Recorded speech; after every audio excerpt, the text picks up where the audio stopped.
goodness. You are hearing the voice of Patricia Angelin, and you are at All the Feels. I'm in New York at Alba Technique, and we are live on Facebook. Thank you so much for joining me at All the Feels. Today, we're going. You heard that I started to laugh because it was from a memory, and I did decide to share this with you earlier today. And then I was speaking to an old friend of mine who had quite an accident to his leg, so much so that he was having to use a walker. And he was telling me this afternoon with no sense of humor at all of how his walker got away from him in the streets of New York, so you could imagine, and that he didn't fall, but he feared so much that he was going to fall, and then neighbors assisted him, and it all ended up being fine. But the point of this is an hour ago, he was talking about how afraid he was, and that today he was doing his laundry, and I said, wow, my friend, you're going to be really tired after an experience yesterday, and now just doing normal life things, you're going to be really, really physically, mentally tired. And he said, yeah, I really am. I said, so don't push yourself. Get the laundry washed and dried. If it sits in a chair for a little while, until tomorrow or the next day it sits in a chair. Be gentle with yourself, my friend. And he said, thank you, Pat, I will. So as I've observed on this weekly show on both Instagram and here on Facebook before, we are all of us around the world in some level of a through baseline of anxiety, which is fear, because we just don't know what shoe is going to drop next. And that's each one of us in our individual lives, so it's going to have a different sort of fill in the blank, but it is fear, and it is underlying. So we must be gentle with ourselves. So please, all of you who listen to All the Feels, know that your feelings of fear, of ongoing anxiety, however it's applied, your mind is going to go in a lot of different directions. Your eyes you're going to find sometimes you're darting around. Sometimes you know that you're so physically tired, and you go to bed early, and then your eyes are like this, and and your mind is going in 10 directions. That's anxiety. That's universal fear-based.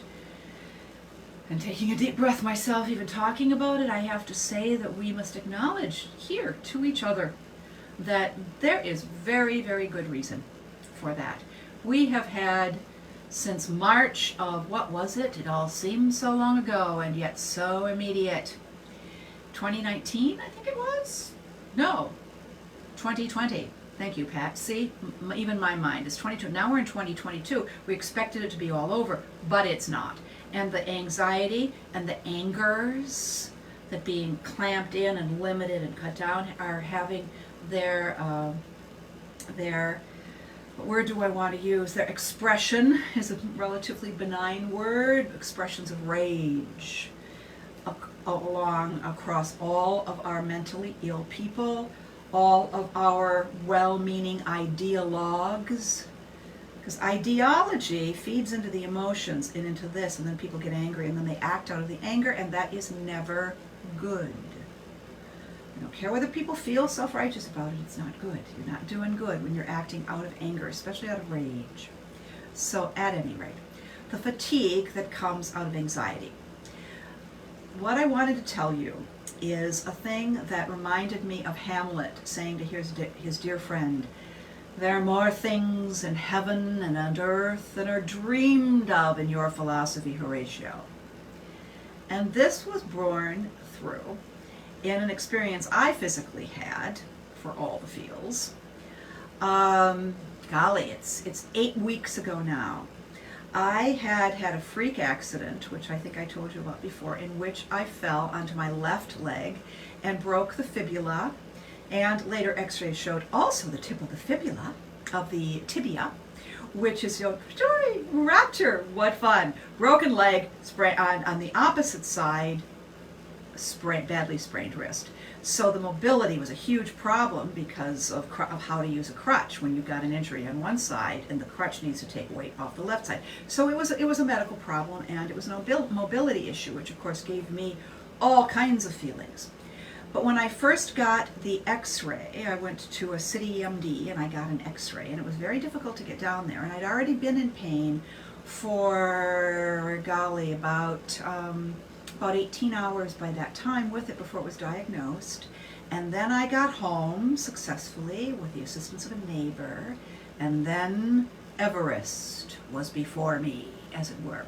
Everest in the form of my 3rd floor walk-up. So that's 6 flights of uneven stairs in an old building, and 3 or 4 steps coming up from the street as well. So 7 flights of steps just to get into my apartment. And of course, pain makes a person very fatigued.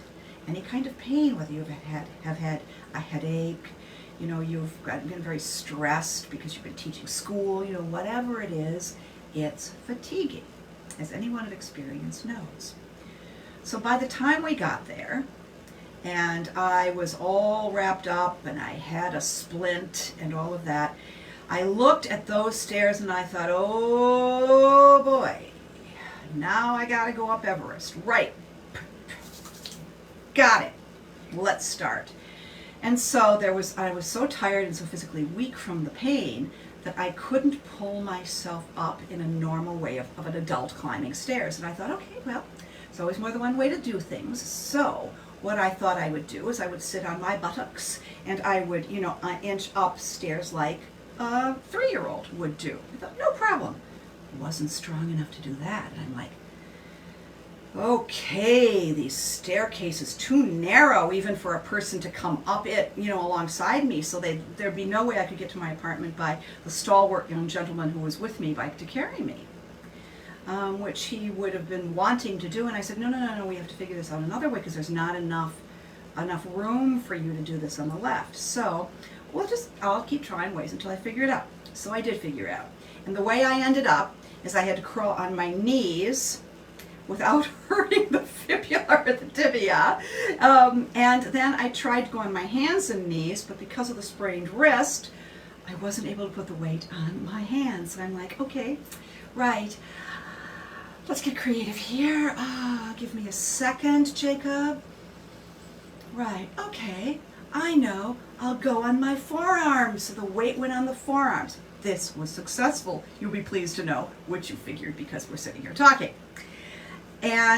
But it was a lot to get up the stairs. About halfway up to Everest, sort of at base camp, shall we say, I realized that I did not have enough physical energy to get myself up the rest of the way. And this is where the more things than are dreamed of in your philosophy, Horatio, comes in. In my mind, I said silently to the being that I identify as my guardian angel for all of my life, I just said, a little help here, please, in my head. So I was not like, oh, holy about it. No, far from it. I was like, a little bit of help here. I'm not going to make it. And all of a sudden, and this is the fun part, I got 3 mental images right after the other. Boom, boom, boom. Very much as it seemed to me in the time. Cause and effect.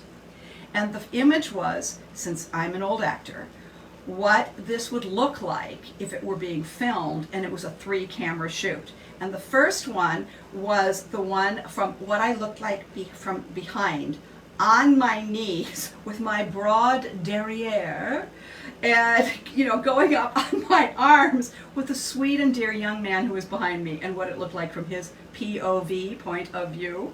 And then what it would look like from above to the left if the camera was like at the ceiling at the next landing, and what it would look like if somebody was coming down the steps and I was in the way. And what this did emotionally, the feeling that it gave me, was the release of laughter. I started to laugh.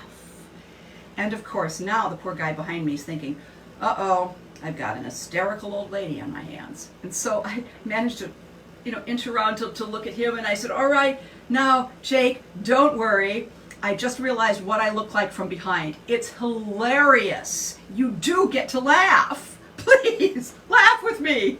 And so I managed to see him, and he's like,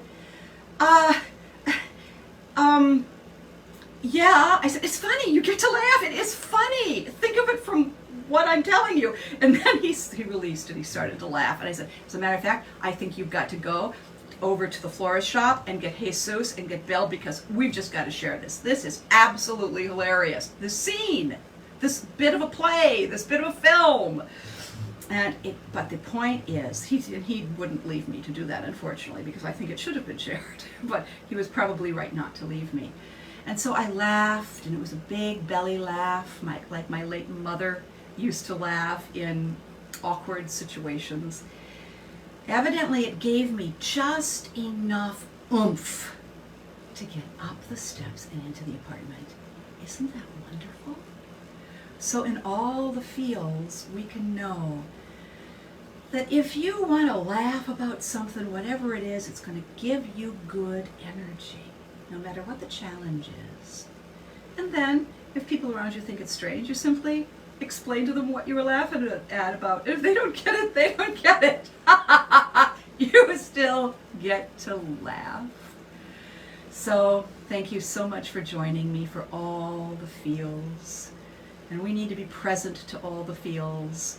And I am grateful to my angelic being for answering my call for help with some laughter in my anxiety and in my fatigue and in my pain. It's all good, men and women. It's all good. I'm going to turn this around so you can see beauty. A candle that smells divine. And a beautiful little arrangement of ranunculus and just really absolute loveliness. And we all need to remind ourselves that our emotions need us to look for the laughter, look for the chuckles, look for the beauty in tiny ways. Sometimes when we're surrounded by anxiety and anger, within us or without, let's look for a little chuckle about something. In most situations, there's something we can laugh at. In most, if we can just get ourselves to that place. And yay, guardian angels, because mine sure got me there. Thank you for all the feels at Alba Technique. I'm Patricia Angelin.